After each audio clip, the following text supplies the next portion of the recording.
some of the great philosophers have also been great writers in the sense of literary artists. I suppose the outstanding examples are Plato, St. Augustine, Schopenhauer, and Nietzsche. And if not quite in their class, Descartes, Pascal, Berkeley, Hume, Rousseau were certainly very good writers anyway. And in our own time, Bertrand Russell and Jean-Paul Sartre have both been awarded the Nobel Prize for Literature. But on the other hand, some great philosophers have been bad writers, two of the very greatest, Kant and Aristotle, being two of the worst. Quite a few are just pedestrian. One thinks, for instance, of Aquinas or Locke. As for Hegel, his work has become a byword for obscurity, almost a joke in this respect. He must be the most difficult to read of all world-famous writers. What these examples show is that philosophy as such is not a branch of literature. If a philosopher writes well, it's little more than a bonus. It makes him more enticing to study, obviously, but it does nothing to make him a better philosopher. A philosopher can be in the very highest rank of all, like Kant, and still be a lousy writer. I state this firmly at the outset because in this programme we're going to consider some of the areas where philosophy and literature do overlap, not only in the work of philosophers who happen to be great writers, but also in the work of other kinds of writer, poets, playwrights, novelists, who have been directly influenced by philosophical ideas. We have someone here whose experience spans both these worlds. Iris Murdoch is now a novelist of international reputation, but for many years before she became a successful novelist, and indeed for some years after, she was a tutor in philosophy at Oxford University. Iris Murdoch, when you're writing a novel on the one hand and philosophy on the other, are you actually conscious that you're engaged in two radically different kinds of writing? Are you conscious that you're writing differently? Oh, very much so, yes. These two branches of thought have such different aims and such different styles, and I feel very strongly that one should keep them apart from each other. I mean, that is that when one's writing philosophy, one's writing something which is very much more like science in a way than it's like literature. And literature, of course, has its own rules and its own tricks, and philosophy aims to clarify. In fact, it's essential to philosophy that should be, in some sense, clarification, and literature is very often mystification, and besides, literature is for fun, literature entertains, literature does many, many things, and philosophy does one thing. Seems to me, having read many of your books, including your philosophical books, that the actual sentences themselves are different. I mean, what strikes me if I read one of your novels, the sentences are, so to speak, opaque in the sense that there's a lot in them. There's a heavy cargo. There's lots of connotation and allusion and ambiguity and so on. Whereas in your philosophical writing, the sentences are translucent. They're only saying one thing at a time. Yes, well, I hope this is so, yes. I mean, if obviously one has a style as a writer, and I certainly have a probably recognizable style as a novelist, but my philosophical style would be something totally different, and I would be very pleased if it was impossible to tell it was the same person writing. You said something a moment ago that interested me very much. You said that philosophy, I think I remembered your words correctly, you said philosophy, the aim of philosophy is to clarify, and the aim of literature is to mystify. And I suppose it's central to what the novelist or the playwright is doing, that he's actually trying to create an illusion, whereas it's central to what the philosopher is doing, that he's trying to dispel illusion or pierce through illusion or liberate his and our minds from illusion. Is that an essential part of the difference? Yes, certainly. And philosophy is to do with getting hold of a problem and holding on to it relentlessly and doggedly. And this is the mark of a philosophical mind, this particular relentlessness, the fact that you stick to your problem. Yeah. With the making of the contrast in mind, let's deal with these one at a time. I mean, how would you characterize literature as distinct from philosophy in this context? Well, I don't think one can offer exactly a definition of literature, nor is it necessary in place here. Shall we say some of the characteristics? We know what literature is. It's an art form using words, and I would say that literature is art by definition, on the point at which I mean, one could define it by contrasting it with, say, journalism or something. Though I dare say great journalism is literature, but there are all sorts of borderlines here. And literature is very, very various. And one thing that strikes one, of course, is that philosophy is very tiny. If you think how small European philosophy is, and we But just the small body of work. You mean? yes, I mean, it's not a vast and multifarious area. No. What strikes one very much, I think, is the way in which the problems which were stated at the beginning are still there, which some people might regard as a proof that one is not making much progress. Well, the philosopher Whitehead once characterized this rather strikingly, didn't he, by saying that all Western philosophy is merely footnotes to Plato. Yes. And there's a sense in which that is true. I mean, Plato mapped out the territory, and we've all been working in it ever since. I think the more one studies Plato, the more one sees that this is true, that he raised practically every problem and raised it in a very sophisticated way. Well, literature is vast and multifarious and multiform. It's not, of course, entirely to do with fictions. I mean, there are kinds of literature which aren't fiction, but historical writing and essays, or and, reflections of all kinds. Yes. But typical literature, as it were, I mean, is stories and poems and so on, is fictional. It is to do partly with playing roles. That this is true to some extent of poetry, and I suppose entirely, almost entirely, perhaps one should say, true of the novel, that it's to do with masks and roles and pretending and imagining in that sense, and storytelling. And in this sense, I think literature is very natural. It's very close to ordinary life, and it's. Well, we all tell stories. We all tell stories. Yes, in the I course think of our ordinary lives. This is the most natural thing in the world. Yes. Telling stories. I mean, one is doing it all the time, possibly without noticing it. If one describes one's day, as it were, one is shaping one's material into a story form. Very often, it's a funny story, incidentally, which I think is a very important fact. Yes, there aren't many jokes in philosophy. No, there are witticisms, Yes. but not exactly jokes. Yeah, I think jokes would be out of place. Yes, And that somehow we live in a literary atmosphere.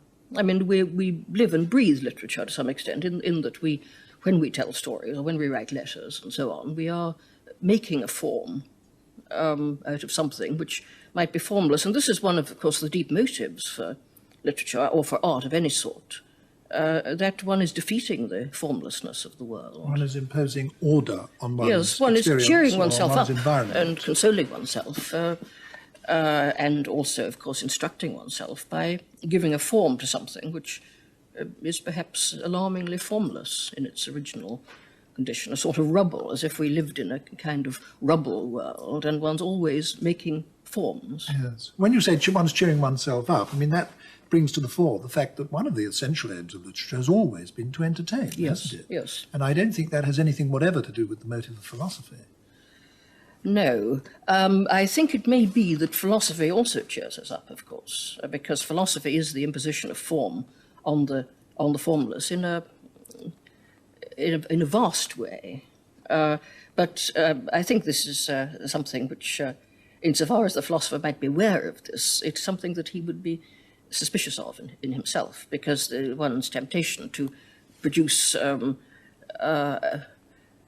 hasty form or an inappropriate form in order to console oneself. This temptation is one that the philosopher, of course, has to avoid. And I think the good philosopher is always undoing his own work. This is part of the holding on to the problem, being dogged and relentless, which would also, of course, militate against certain kinds of literary devices, because it means that one has to repeat oneself, that philosophy is repetitive, it's coming back over the same ground and breaking the form that you've made. And you've made a number of points here, especially in your characterization of literature, which by implication contrast with philosophy, but I'd like now to, as it were, draw out the contrasts explicitly. For example, you said just now that, and I think it's a striking fact about storytelling, you said that it's natural and that we all do it and it's part of everyday life, and certainly we all like being told stories. Whereas I suppose by contrast, philosophy is, as it were, counter-natural. I mean, philosophy involves essentially the critical analysis of one's beliefs and the presuppositions of one's beliefs. And it's very striking that people actually don't like having that done to them. None of us do. We don't like being analysed, and we don't like the assumptions on which our beliefs rest being questioned, because it makes us feel insecure and uncomfortable, and we all have a strong resistance to doing it. Yes, I think it is a very counter-natural, a very unnatural activity. And when one starts doing philosophy, I mean, I notice this, of course, in teaching philosophy, that people are very reluctant to play this game, or cannot see how it's done at all to begin with, because it involves a very odd sort of standpoint. It's notoriously difficult to define philosophy, of course. If somebody doesn't know what this activity is, it's very difficult to say what it is. It's to do with conceptual structures, to do with very deep structures of belief and knowledge, to do with meaning, significance. It's partly, of course, to do with words, in the sense that it's about how language relates to the world and that sort of thing. And it's not science, and it's not art, and it's very important that it's not science, I think, don't you think? I mean, that as soon as you start doing science, you're falling right out of philosophy. It's a kind of point of view which, although the style may be scientific, the actual, what you're doing is certainly not science. It's a kind of a reflection on concepts. Yes, well, Bertrand Russell once said that it's the questions that we don't know how to answer, and I think Isaiah Berlin and other well-known contemporary philosophers also take this view. And it means looking at things which one takes for granted and suddenly seeing that they're very, very odd indeed. Yes.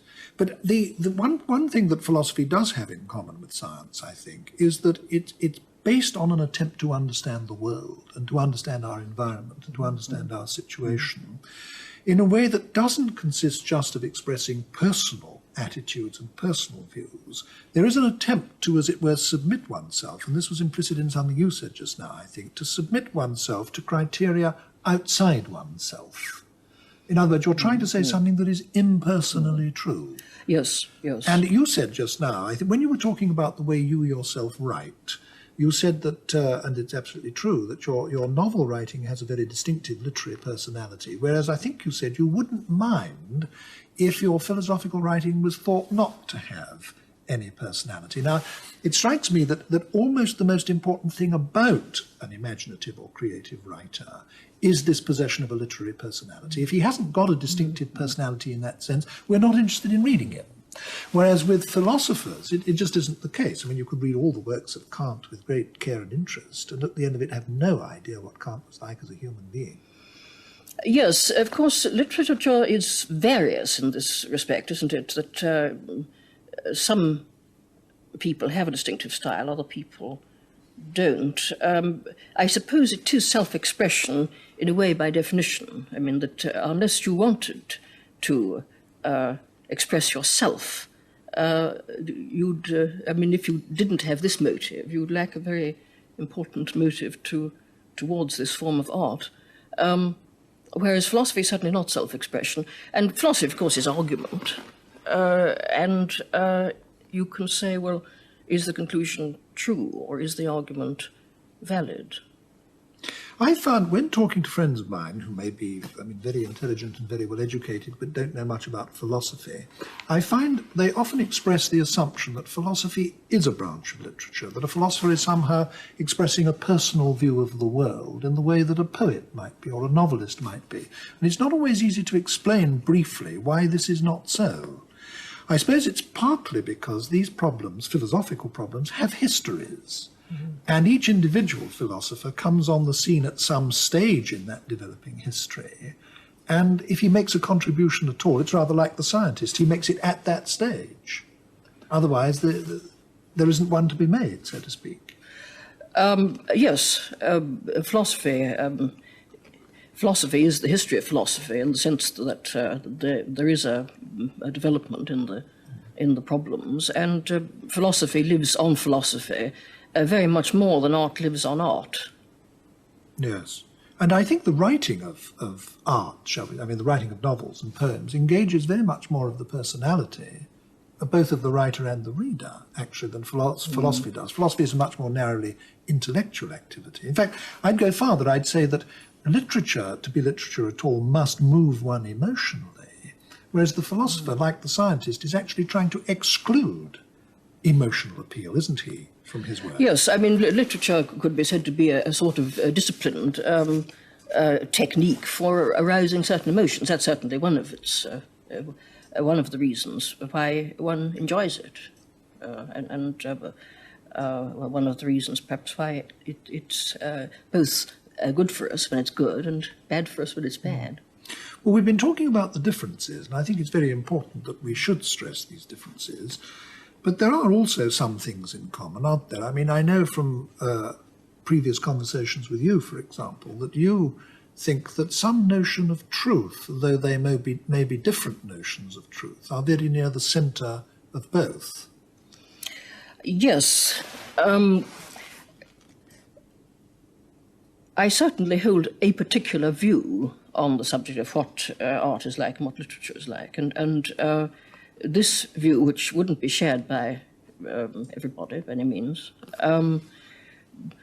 would assimilate philosophy and literature just in that way. That is, I think that this may be perhaps the only important thing they have in common, but it is important that they're both connected with truth, that they're truth-seeking, truth-revealing activities in some sense, and they're both, I mean, it's always illuminating in a particular thought form to say, well, how is it criticized? What kind of critical vocabulary is directed against it? And I think that the question of truthfulness comes into criticism of literature as well as criticism of philosophy. Could you say a little more about this? Because I think this is particularly interesting.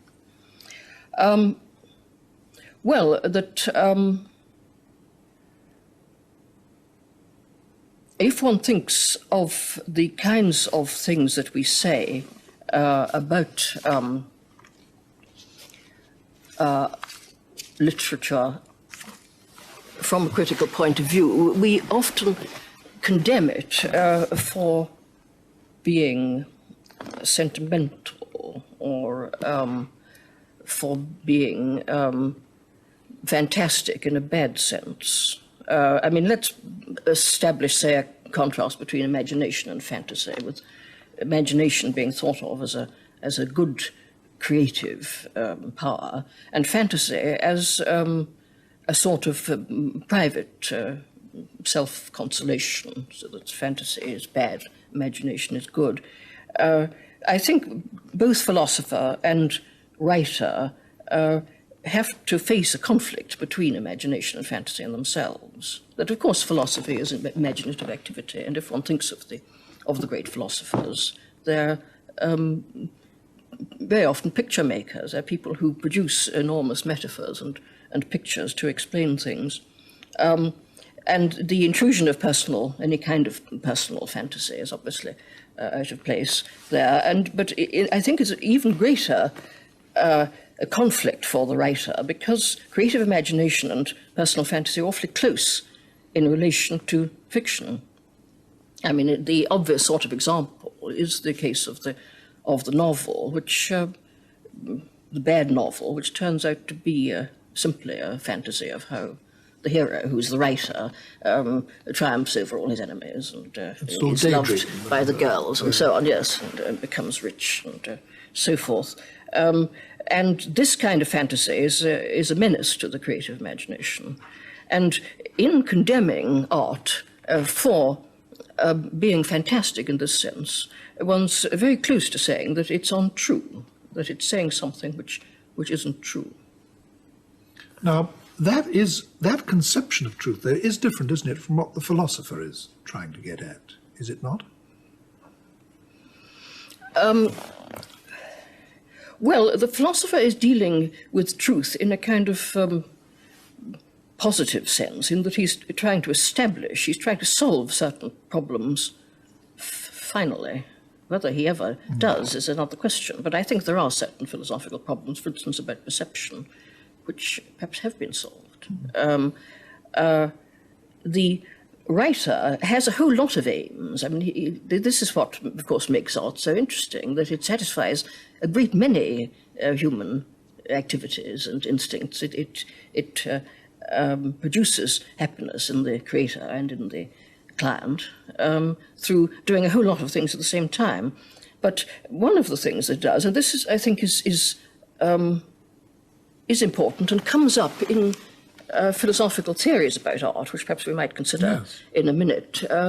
There is, I think, a mimetic aspect. What do you mean by literature. mimetic? That is, that it is imitation of nature, in some sense, that literature is about the world.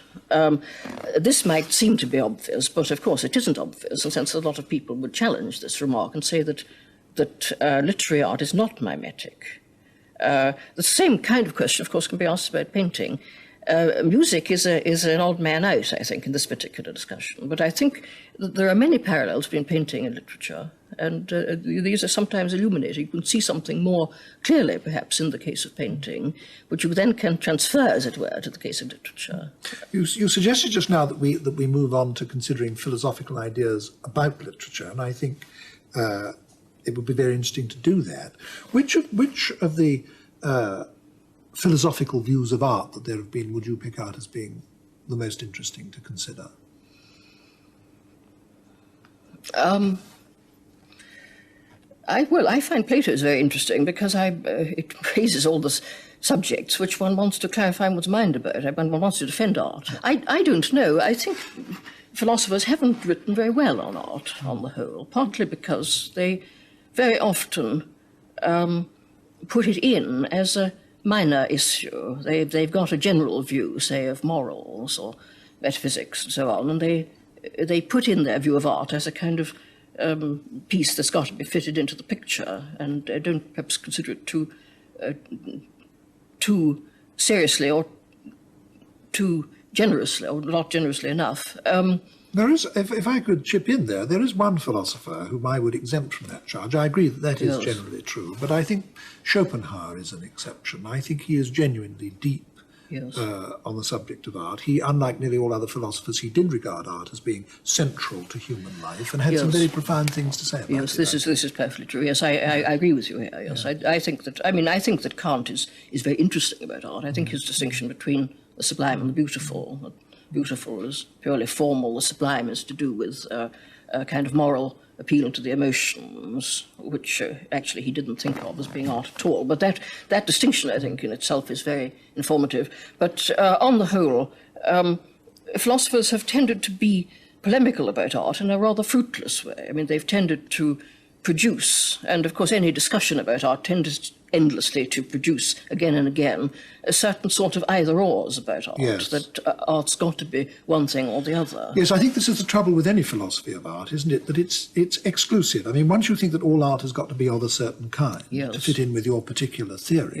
then it follows from that everything that doesn't fit in with that theory isn't art.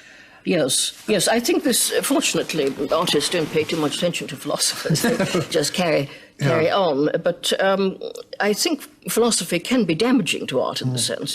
I think the people it damages, of course, are students who long to have theories. I mean, one sees this very often, that young people long to feel that art, too, can be explained, or the aim of art can be explained. I mean, there's these very familiar sorts of fights, or either-ors, that should art be for art's sake, or should it be for society's sake? And this, this is quite interesting too, because again, if one's instincts are to reject this choice, which mine are, then to say exactly why can be quite informative. We've been talking up to this point about philosophy and literature, or philosophical ideas about literature.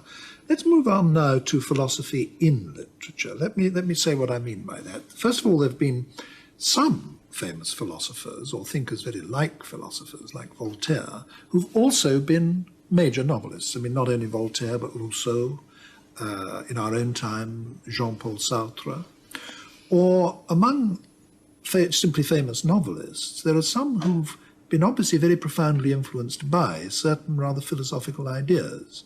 I mean, Tolstoy appends to his novel War and Peace, a great long epilogue in which he explains that in this novel he's been trying to express a certain philosophy of history.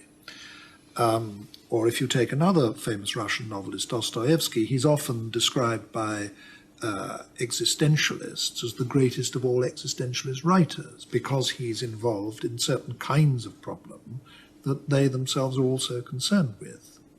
Well, one can think of a very large number of examples, can't one? I mean, it's obvious that Proust in À la recherche du temps perdu is deeply concerned with problems about time, which is also one of the traditional problems that philosophers have been concerned with, and so on. What I would like to get at in the form of a question to you is, what sort of role do you think that philosophy can play in literature? In, let us take novels, for example. Well, I think it had better keep out on the whole. I think that people say these things about writers like Tolstoy and Dostoevsky in order to have something interesting to say about them, as it were. I mean, obviously, writers are influenced by the climate of ideas of their time, and they're likely to be educated people who know a little bit about philosophical change and so forth. But the amount of philosophy they succeed in expressing in the book is very small, really. I think as soon as philosophy gets into a novel, work of literature, it ceases to be philosophy. It becomes something else. It becomes a plaything of the writer, and quite rightly. I mean, a pure novel of ideas. I mean, I don't know that it's very likely that it will. The harder the writer works to present his ideas, the less good his work of art is likely to become. I think it's a very dangerous activity. I think that, again, you see the great 19th century writers get away with quite a lot of idea play in their writings, but if you look at it, you couldn't possibly regard it as philosophy. It's idea play. Well, I wonder if I agree with you. I mean, you say that people say this kind of thing about philosophers in order to have something interesting to say. Well, no doubt there is a lot of pseudo-talk about novels of this kind. But I did mention, for example, that Tolstoy himself says in War and Peace that this is one of the things he's trying to do. Or take a major English novel like Lawrence Sterne's Tristram Shandy. I mean, not only was that directly influenced by Locke's theories about the association of ideas, but there's quite a bit about that in the novel, and in terms which obviously refer to the novel itself. In other words, Sterne was quite clearly doing something which he himself related to Locke's theory of the association of ideas. So I think there are, in fact, a number of instances of great novels, I mean, really outstanding novels, where the use of philosophical ideas is part of the structure, is part of what it's about. Yes, all right. Yes, perhaps it's just that I feel in myself such an absolute horror of putting theories as such into a book. I mean, certain philosophical ideas might... I perhaps put things about philosophy into my novels because I happen to know about philosophy. I mean, if I knew about sailing ships, I'd put sailing ships in. If I knew about hospitals, I'd put hospitals in. And in a way, as a novelist, I'd rather know about sailing ships and hospitals than about philosophy. But I don't think that the writer necessarily knows... In fact, you think it's just material? Well, I think, Tolstoy says this, but I don't. Why should we attend to him? We read his books, don't trust the writer, trust the tale. One has to see what he's actually achieved. And I think that, I can only think of one really good philosophical novel, which is Sartre's La Nausée, which I do admire very much, which might be said to be a philosophical novel, which is demonstrating something about contingency. Interestingly, it's a philosophical subject which is very close to the novelist's art. I mean, there's a kind of a good marriage there, as it were, between the novelist's art and the subject. Well, let's take that, shall we? Jean-Paul Sartre's La Nausée. I mean, I agree with you. I think it's a magnificent book, but surely it also articulates a philosophical theory. In fact, my introduction to existentialism, so to speak, was reading that novel, and I thought that that novel actually expressed an existentialist view, and it's rather marvellous. I mean, in the form of a work of fiction. It may well be, as you say, unique, but the fact that it exists at all shows that it can be done, doesn't it? Yes. Yes, you seem to be driving me to say something. I not to say. Yes, I think there's a genuine difference of opinion between you and me, yes. which we simply may not be able to resolve in this discussion. But you, it seems to me, are trying to say that philosophy as such has no place in imaginative writing, except insofar as it can simply be material, like anything else can be material. Whereas I think I want to say that there are really a number of exceptions to this, and that some major novels do make use of philosophical ideas, not just as material in that sense, but in ways which inform the book. Yes, I mean, this is perhaps just a matter of degree. Obviously, there are things to do with the ideas current at the time, climate of ideas and so on, which give a certain flavour to novels written at a certain time, and incidentally which make it possible to write in one way at one time and impossible to write in that way at another time. But I think one speaking rather loosely, I think existentialism may be something of a special case here, because it is a rather literary philosophy. It emphasizes all sorts of things to do with the human predicament. And Sartre's marvelous philosophical work, L'Être et le Néant, is sort of full of pictures and conversations, as it were. It's true of Hegel, too, actually, that there's an awful lot of amusement and literary stuff, as it were, in both Hegel and in Sartre. And this is interesting. This has something to do with the rather dramatic form of the thought in the philosophy itself, that there's some kind of drama which can be exhibited.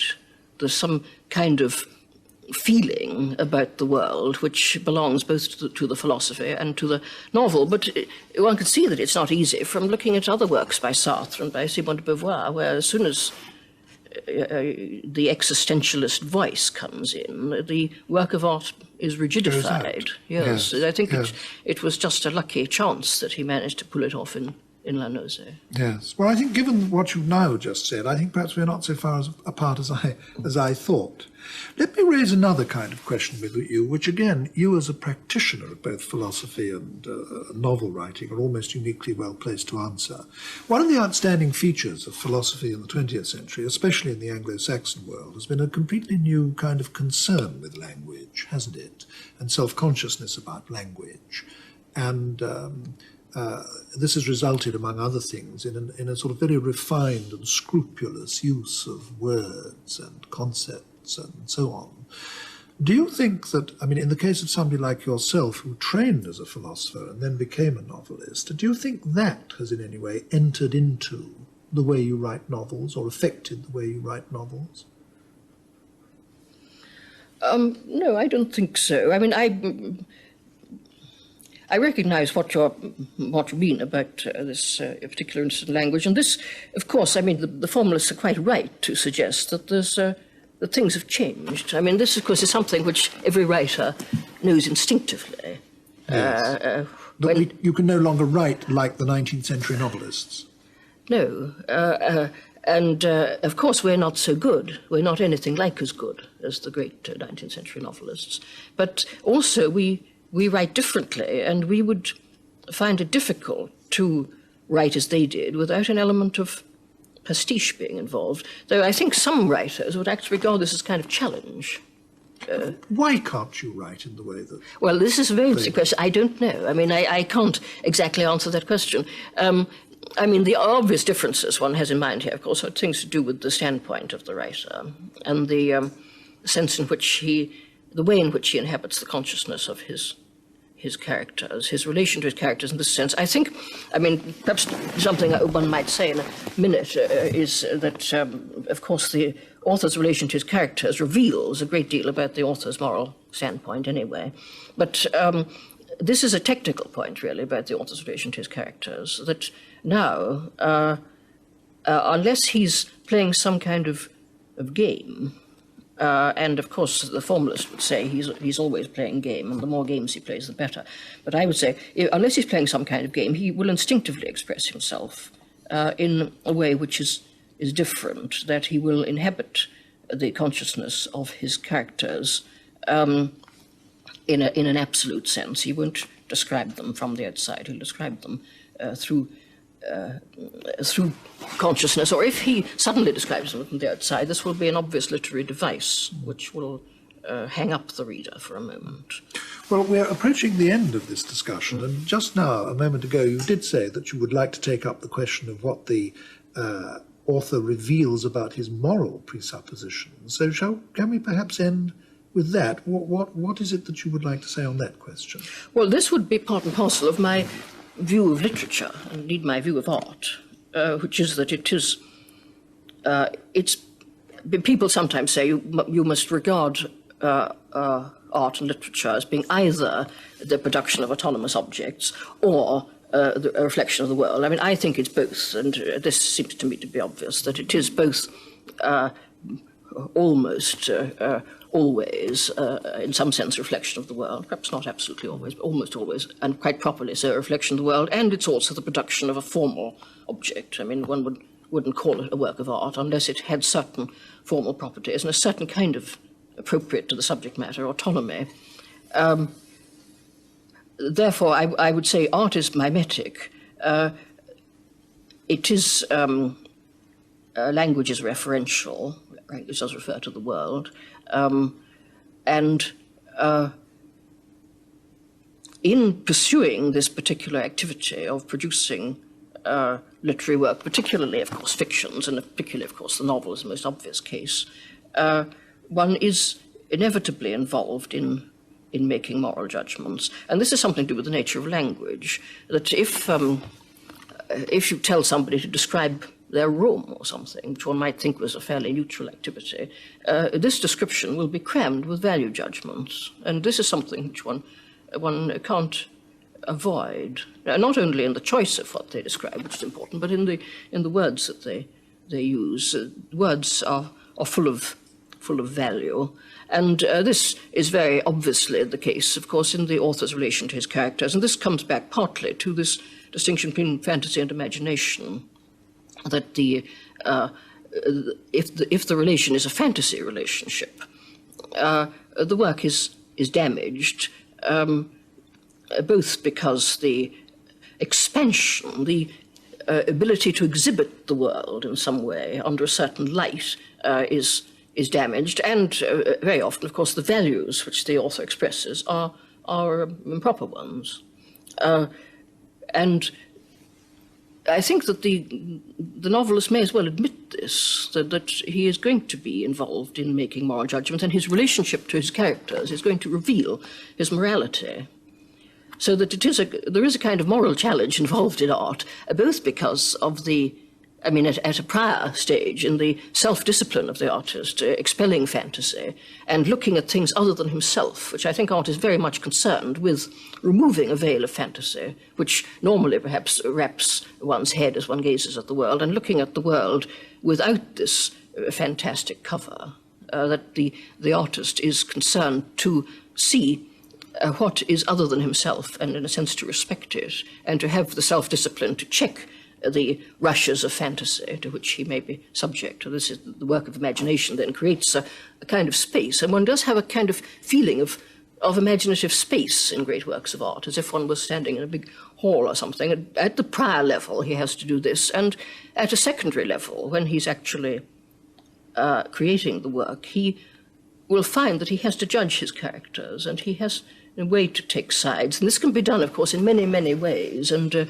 of course, ambiguity and mystification and so on come into this. And the author, who, of course, is enjoying himself all the time, as well as giving pleasure, perhaps, to the reader, or aiming to entertain or even instruct the reader, the author can play all sorts of mystifying games with the way in which he reveals his characters. I mean, Henry James is full of such games, for instance. But the revelation is there, and the judgment is there. And of course, what the author is doing all the time he's doing that is largely unconsciously revealing himself. Yes, yes, and this, of course, the unconscious self-revelation is at its most obvious in bad art. And I think, I mean, to stick to this question about literature and the world, I think that the writer is engaged over a very, very large area of his personality in his writing, and that the writing and the work of art is judged against the background of the real world, and by the real world, I mean the common sense real world, not some kind of recherche real world, which would need special implements to discover, but the world which we take to be real in ordinary life and in common sense. Does this mean that imaginative writing must, although it's imaginative, be rooted in some kind of respect for things as they are and acceptance of things as they are? Yes, I think so. Yes, I think that this, I mean, one can play with this idea in relation to painting, and as I said very often, painting shows you something about literature that someone might say, well, obviously painting isn't always mimetic. What about abstract painting? Well, yes, certainly.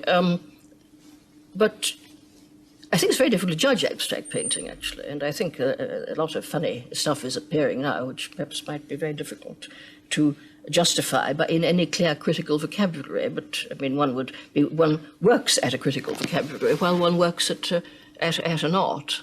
The critic and the artist have a kind of natural organic relationship. But the abstract painting lives in a world which isn't abstract painting, and it's connected with that world in deep ways.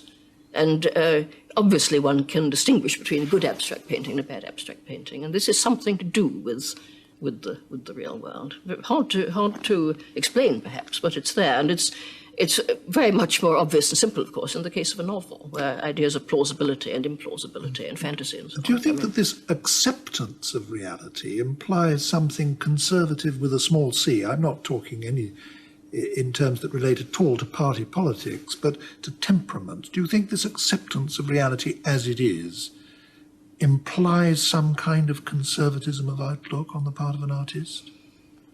It's an interesting point, yes. I'm not sure. I mean, to try to illustrate perhaps more clearly just to myself this thing about common sense being involved. There are philosophical ideas which sometimes get picked up by writers. For instance, the whole collection of ideas connected with the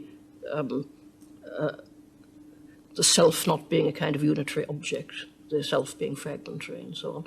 And this is an idea which a lot of writers, of course, play with, but the force of their play takes place in a world where we normally take the self to be continuous. And we would hold a very odd belief about various subjects, such as moral responsibility, if we thought that the self was discontinuous. And this is just to say again what I said about the abstract painting lives in the world of where we are interested in real objects and colours as parts of objects and so on. I don't know. I mean, this would be an interesting sort of theory, wouldn't it, to say that artists are always conservatives because they have a tolerant. I think there's a kind of tolerance involved. I don't know about conservative exactly, but I think that a great artist has got a kind of tolerance because he can see an awful lot of what's really there. I mean, Shakespeare can see an enormous amount. I think there's a kind of breadth of tolerance which comes out of Shakespeare because he can see so much. He can see how awfully different people are and what makes them different and how many different ways there are of thinking about the world. And this, I think, this is a kind of virtue. And I think it's this virtue of tolerance which a lot of dictatorial art, as it were, is deliberately excluding. Well, I think wherever we finish this discussion, Iris Murdoch, it would have a very sort of unfinished feel, but that's in the nature of the subject, and I think we are going to have to stop now. Thank you very much indeed.